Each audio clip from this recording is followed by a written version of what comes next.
उधर वक्फ संपत्तियों को रजिस्टर करने की मियाद कल खत्म हो गई, लेकिन इस डेडलाइन के साथ यूपी में करीब 13,000 वक्फ संपत्तियों की उम्मीद भी अब धुंधली पड़ती जा रही है, क्योंकि समय तो बीत गया लेकिन 13,000 संपत्तियां रजिस्टर नहीं हो पाई। इसके बाद अब मुतवल्ली डेडलाइन को बढ़ाने की मांग कर रहे हैं।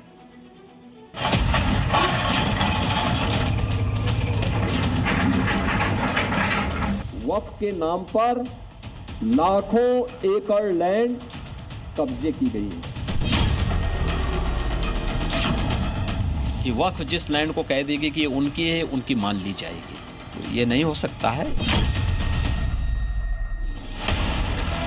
5 जून की रात 12 बजते ही वो समय आ गया जिसको लेकर यूपी के बड़े मौलानाओं के बीच घबराहट फैली हुई थी। वो टाइम जिसके ना आने की बार बार दुआ की जा रही थी, क्योंकि जैसे ही रात के 12 बजे वैसे ही वक्फ की अवैध संपत्तियों का काउंटडाउन शुरू हो गया।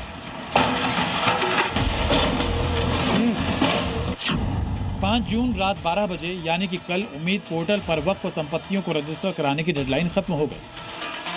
और डेडलाइन खत्म होने के बाद जो डेटा आया उससे यूपी के वक्फ बोर्ड में खलबली मची है। रजिस्ट्रेशन बंद होने के बाद यूपी में 12,780 संपत्तियां ऐसी हैं जो कि रजिस्टर नहीं हो पाई और अब इनकी वैधता पर बड़ा सवाल खड़ा हो सकता है।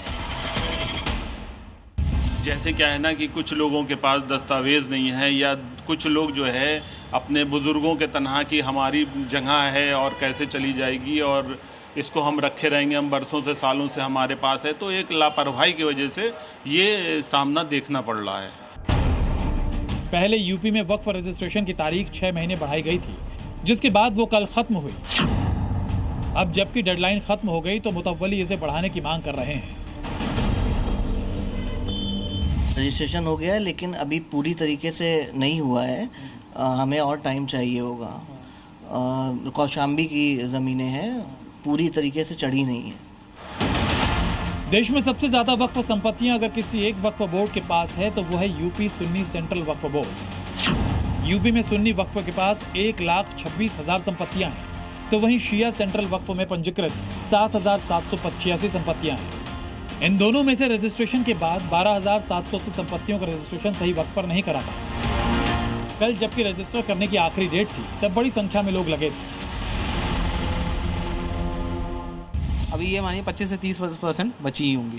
क्या कारण है जो बची हुई है? और इसमें बहुत सारे रीज़न है। लैक ऑफ अवेयरनेस है, लोगों को पता नहीं है। जैसे अब सिटी साइड है या थोड़ा रूरल साइड में लोगों को पता नहीं है। बड़ी संपत्ति तो ऐसी कोई नहीं है, लेकिन बहुत सारी ऐसी छोटी छोटी संपत्ति हैं जो डॉक्यूमेंटेशन की वजह से रह गई। लेकिन इतना वक्त मिलने के बाद भी संपत्तियां रजिस्टर नहीं हुई तो अब तकनीकी कारणों का हवाला दिया जा रहा है। राहत मिल जाएगी, दर्ज हो जाएंगी। ये कहने को बात नहीं होगी कि हमें टाइम नहीं मिला, हमारी प्रॉपर्टी जब्त हो गई और चली गई। तो एक चीज़ अच्छी होगी, सरकार भी इस पे सोचेगी, शायद टाइम बढ़ा दे फिर से, तो एक अच्छी पहल होगी। इससे पहले सभी 31,000 से ज्यादा वक्फ की संपत्तियों का रजिस्ट्रेशन भी रद्द किया गया था, जिसमें मस्जिद, दरगाह, कब्रिस्तान शामिल है।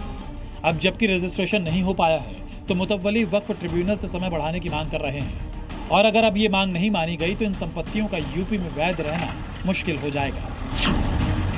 ब्यूरो रिपोर्ट, जी मीडिया।